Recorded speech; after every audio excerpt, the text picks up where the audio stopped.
Hi everyone, and welcome to the second video in my Books What I Wrote Myself series, and this is about my second book, Real Food Revival Plan: How to Eat Well, Get Fit and Lose Weight on the Delicious Diet You Design. And the reason I want to speak to you about this particular book today is that it's the perfect time of year to do it, because of course we've just come through Christmas and New Year, and if you're anything like me, it wasn't just the goose that got a bit fat over the Christmas period. I think we all usually waddle out of Christmas and New Year a little bit heavier than we were when we went in, because of course there's lots of food on offer and we might not exercise as much as we would normally. And so it's the age-old story. You get to January and it's time to start looking at how to diet. And of course there are lots of diets out there just now. Lots of diets are being marketed at us from newspapers and health food shops and so on. And we're hearing all kinds of things about it's time to detox and all that kind of stuff. So the reason I want to do this video and talk to you about my book is I want to rescue you from the detox, I want to rescue you from the fad diet, and I want to convince you that it is possible to eat well and to be healthy and to have a diet that you really enjoy and food that you really enjoy at the same time as keeping your weight under control, and also how to exercise effectively and enjoyably, even if you're not, like me, not particularly sporty. Now, why am I talking about this? The first thing I will say is I'm not Mr. Super Fit and I'm not Mr. Super Lean. There are people out there who are far more into exercise and physical fitness and all that kind of stuff than I am. So I'm not in any way trying to claim that I have got some kind of special method that will make you have muscles like Arnold Schwarzenegger or any of that stuff. But really, I am talking about functional fitness and general good health. I'm talking about being able to eat well without having to worry about the consequences of eating unhealthily, but eat in a way that you enjoy.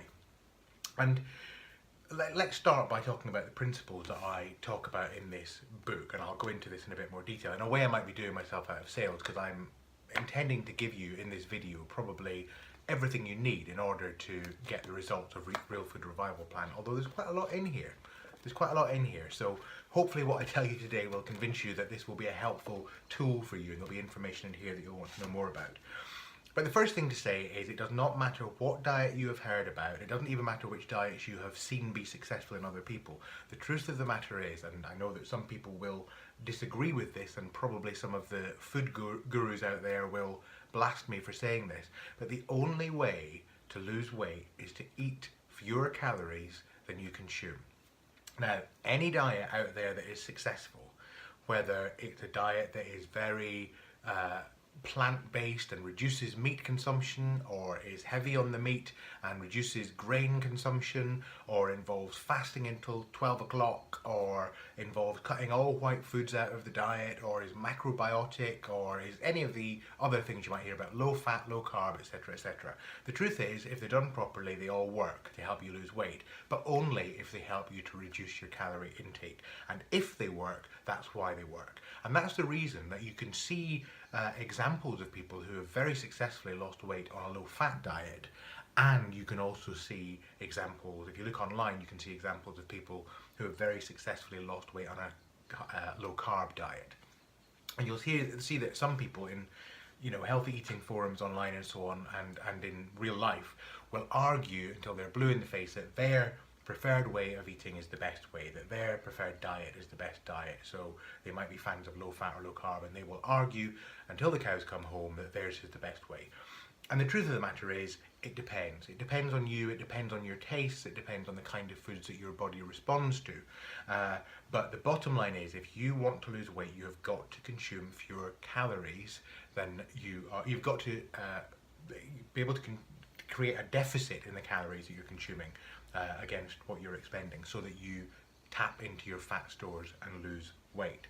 So the best diet is not the low carb diet, it's not the low fat diet, it's not the vegan diet, it's not the meat heavy diet, it's not the fasting diet, it's not the macrobiotic diet, etc, etc. The best diet is the one that you will follow, the one that gets you your results and that you are able to enjoy, because if you enjoy it, you'll stick to it. And that is what this book is about. It's about helping you find out what that is. Now, here is the good news. The truth of the matter is, it's possible to be healthy, it's possible to be happy, it's possible to be well fed on a whole range of different styles of diet. And in fact, in the first part of the book, let me just show you the contents page. You'll see in the first part of the book, let me just turn the lights down so that you can actually see this. So we go in at the beginning to look at taking stock of your own diet. We look at the kind of things that you will enjoy eating and the things that you currently find are bear traps in terms of your bad habits for eating and so on. We look at how to get a sense of where your weight is now. Are you at a healthy level? Are you at a level that you need to be concerned about? And then we go on in later chapters to look at how you can actually start to apply some fat reducing strategies by taking control of your calories, looking at food density. Now, one of the things I do want to speak to you about is calorie density, because one of the most effective ways I've found actually to control my weight is to manage the calorie density of the foods that I am eating. I'll put the light back up now so you can see what's going on. Calorie density is about making sure that you're able to eat a reasonable volume of food, but a volume of food that doesn't contain too many calories in it, so it's low in density. And what you'll find is that if you're a big eater like me, I like big, satisfying portions of food. I have to eat a good proportion of low calorie density food if I'm going to feel satisfied and not exceed my calorie allowance, because if I eat really concentrated calorie foods, really rich fatty foods and sugary foods, then I can't do what some people can do, which is only have a little bit of them and then push the plate aside. No, I want big portions. So if you're somebody who eats very small portions, and there are people out there, strangely, who do that, I'm not one of them, but there are people out there, then you probably could get away with a diet that is higher in calorie density. So you can get away with richer food because you won't consume as many calories in the food that you're eating, the quantity of food you're eating. But if you are not like that, if you, like me, are a big eater, then you need to make sure that low calorie density foods feature in your diet in a big way. What are low calorie density foods? Well, they generally are real foods, whole real food, hence the name Real Food Revival Plan. Although it's also real food in the sense of foods that you'll really eat. So it's not just about eating bean sprouts and lentils and so on, it's about making sure that you eat food that you are satisfied with. But if you're basing your diet on lean meats, fish, poultry, whole grains, beans, pulses, fruits and vegetables, then what you'll find is that instantly takes the calorie density down, the calorie density of your diet down. And if you're a vegan and you want to base it entirely around grains and beans and fruits and vegetables, that's absolutely doable. If you're an omnivore and you want to include those foods, meat foods in your diet, that's absolutely doable as well. I also go into in the book what kind of healthy eating has occurred over the years in different parts of the world. So what have healthy cultures eaten the world over? What are the consistent themes?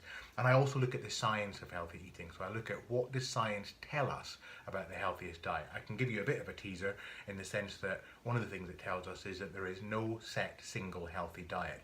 All healthy, all unprocessed, natural, real foods from all food groups can be healthy if eaten in the right quantities. Where we get into trouble is if we start eliminating huge chunks of food groups out of our diet and follow very restricted diets, or if we eat a huge proportion of junk foods that are very low in nutrition and high in calorie density, because then we pack on the pounds and we don't get the nutrition that we need.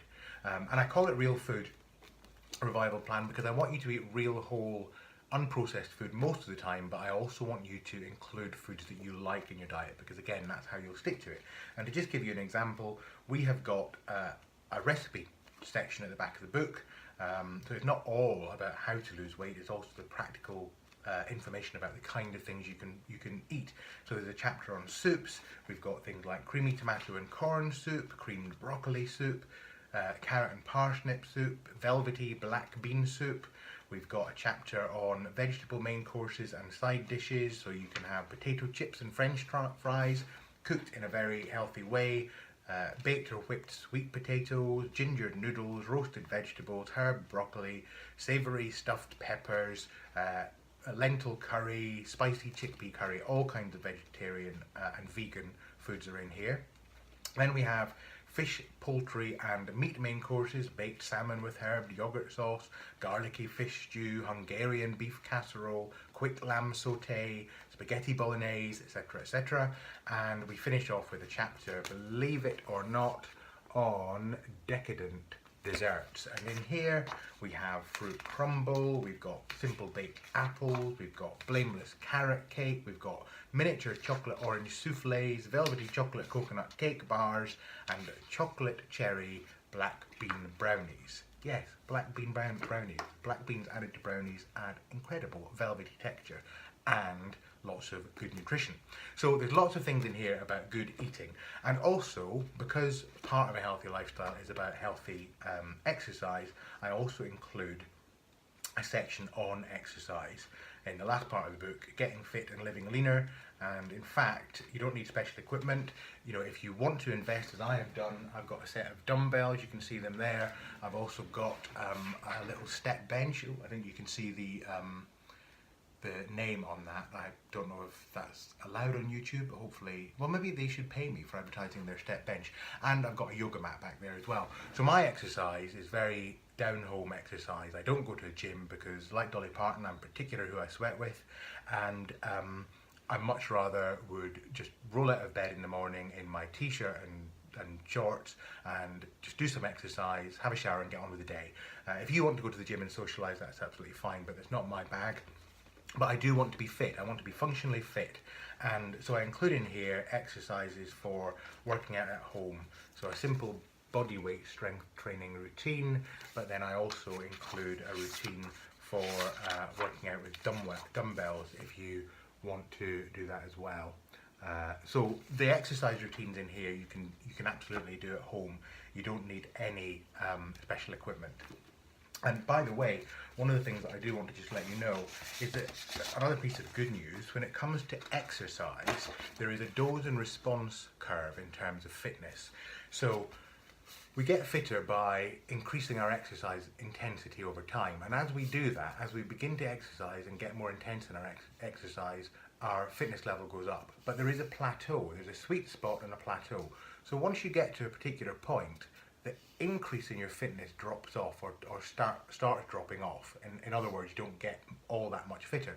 And look at this, all it takes is a little bit of exercise, a bit more intensity than doing nothing, and you'll get a huge amount of fitness reward. And the good thing about that is that it means that going from being very unfit to being very fit is not as hard as you might think. And in fact, I explain in the book how to exercise effectively so you can get fit fast without knocking yourself out, and how you can maintain that fitness. And honestly, it does not take as much time as you might think.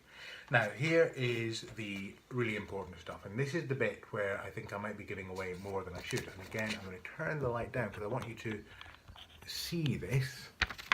This is the summary sheet at the back of the book, and if you want to pause the video and read this, feel free. I am going to read it to you because really this is everything you need to know. Everything that the book really explains is outlined here.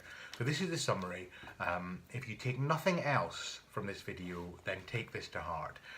And if you think there's something of value here for you, then please go ahead and take a look at the book. I'll put the link below. So the summary sheet, first of all, the food side of things. The Real Food Revival rules. There are 5 of them. Number 1, eat mainly real, whole, freshly prepared food.